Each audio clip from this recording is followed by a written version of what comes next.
Hello friends, welcome to this new lesson. हमारा एक question है UPSC CSE mains 2020 chemistry optional exam में आया था कि what do you mean by degeneracy of energy level. और हमको डीजेनरेसी बतानी है एक हाइड्रोजनिक ऑर्बिटल की जिसकी एनर्जी है -RH/36। RH यहाँ पे रिडबर्ग कांस्टेंट है। सबसे पहले बताएंगे व्हाट इज डीजेनरेसी। तो डीजेनरेसी का मतलब क्या होता है फ्रेंड्स, ऐसी कंडीशन हो जैसे मान के चलो कोई भी एक एनर्जी है, कोई भी एनर्जी है और उसके करस्पॉन्ड में दो से ज़्यादा स्टेट्स हैं। मतलब एक स्टेट है उसकी एनर्जी भी एक्स है, फिर दूसरी स्टेट है उसकी एनर्जी भी एक्स है, तीसरी स्टेट है उसकी एनर्जी भी एक्स है। तो हम इस ऐसी कंडीशन में क्या बोलते हैं कि यहाँ पे द ऑर्बिटल हैज डीजेनरेसी। ठीक है, तो an orbital is said to be degenerate when it corresponds to two or more different measurable states. Okay, यहाँ पे हो गया। अब हमको एक थोड़ा बहुत एग्जाम्पल भी देखेंगे। फॉर एग्जाम्पल आप देखो हाइड्रोजन, हाइड्रोजन अगर उसके फर्स्ट एनर्जी लेवल में है, एन बराबर 1 में है, तो एन बराबर 1 में तो सिर्फ ऑर्बिटल कौन सा होता है, 1s ही होता है। ठीक है, शेल होते हैं, सब शेल होते हैं, आपको पता है। ठीक है, तो ये 1s सब शेल और फिर उसमें 1s सब शेल में एक ही ऑर्बिटल है, तो यहाँ पे सिर्फ क्या लिख सकते हो, 1s ही 1 लिख सकते हो। उसके अलावा तो आप अगर एन बराबर 1 में इलेक्ट्रॉन है तो आप इसको किसी और तरीके से रिप्रेजेंट कर सकते हो, नहीं कर सकते। तो इसकी डीजेनरेसी कितनी होगी फ्रेंड्स, 1। तो यहाँ पे मैं इसको डीजेनरेसी को ऐसे लिख देता हूँ। ठीक, तो मुझे बताओ, अगर मैं बात करूँ आपसे n बराबर 2 की, तो क्या करोगे। n बराबर 2 में क्या होगा, देखो 2s भी हो सकता है और 2p भी हो सकता है। तो मैं इलेक्ट्रॉन को यहाँ पे भी एक बार यहाँ पे भी लिख सकता हूँ, फिर उसके बाद 3 बार यहाँ पे भी लिख सकता हूँ, 2p x में, y में, z में। तो उसकी डीजेनरेसी कितनी हो गई फ्रेंड्स, 4 हो गई। अब आप ये कहोगे कि सर 2s और 2p की एनर्जी अलग होती है। नहीं, ध्यान रखना, सिंगल इलेक्ट्रॉन सिस्टम में जो एनर्जी होती है वो इनकी एनर्जी सेम मानी जाएगी। अगर मल्टी इलेक्ट्रॉन सिस्टम होता है तो हम n+l का फॉर्मूला लगा के उसके बाद हम लिखते हैं कि 2s की एनर्जी कम है और देन 2p की एनर्जी उससे ज़्यादा है। ठीक है, तो यहाँ ध्यान रखना। अब अगर यही बात और आ गई कि n बराबर 3 हो गया, तो फिर अब n बराबर 3 हो गया तो यहाँ 3s भी हो सकता है, 3p भी हो सकता है, 3d भी हो सकता है। तो 3s में क्या होगा, 3s1 लिख सकते हो, यहाँ पे 3 लिख सकते हो सॉरी, यहाँ 5 लिख सकते हो। तो 1 + 3 4 + 5 9। तो ये इसकी डीजेनरेसी कितनी होगी फ्रेंड्स, 9 हो गई।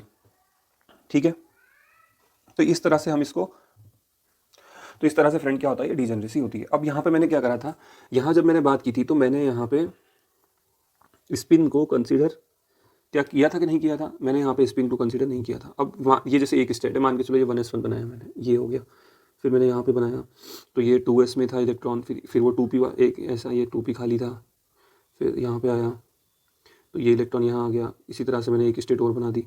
ठीक है, तो वो 3 स्टेट ऐसे मैंने 4 स्टेट इस तरह से मैंने शो कर दी इधर। अब ये देखो यहाँ पे सब अप स्पिन है, अप स्पिन है। इसी तरह से जितनी ये स्टेट्स हैं उतनी ही डबल स्टेट बन सकती हैं।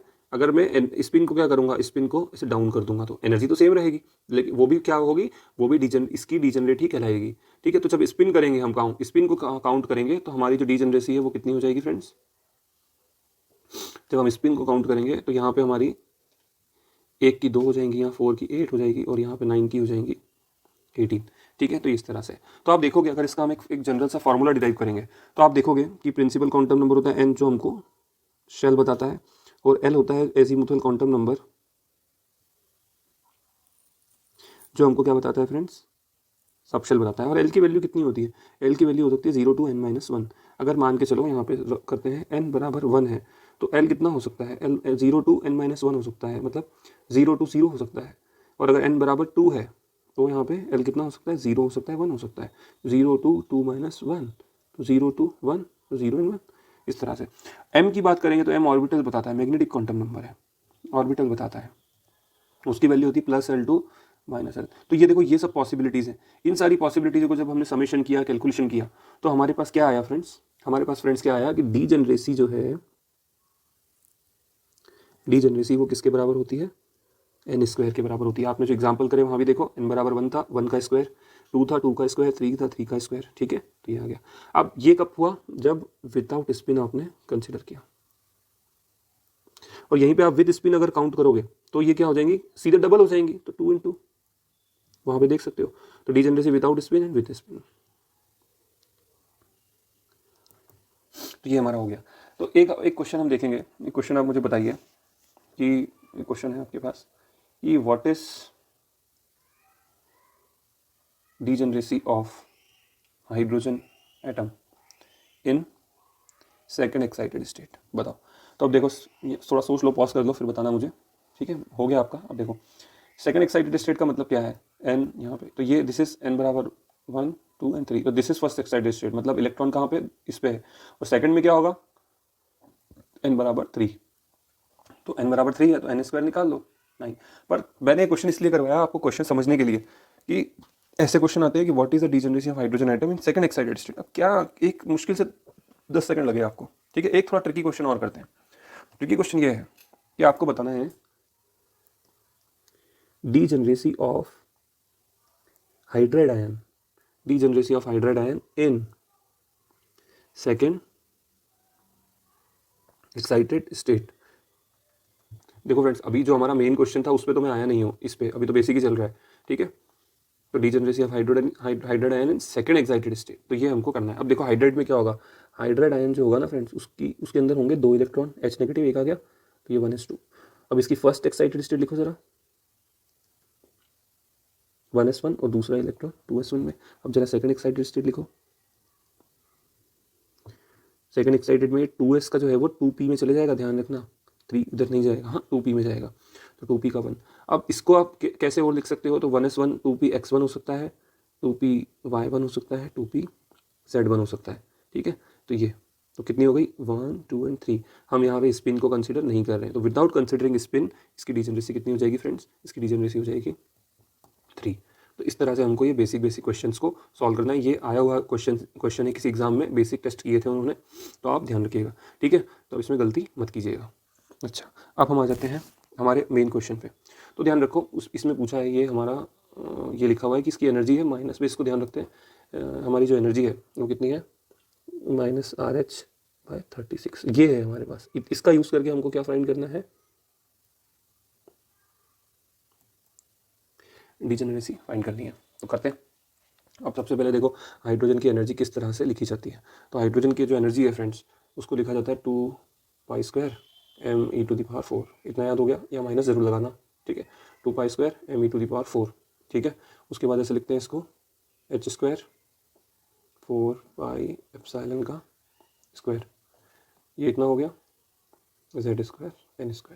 ये आप एनर्जी को इसको जूल के टर्म्स में मान सकते हो, ठीक है। आप इसको जब कैलकुलेट करते हो तो ये 2.18 10 टू द पावर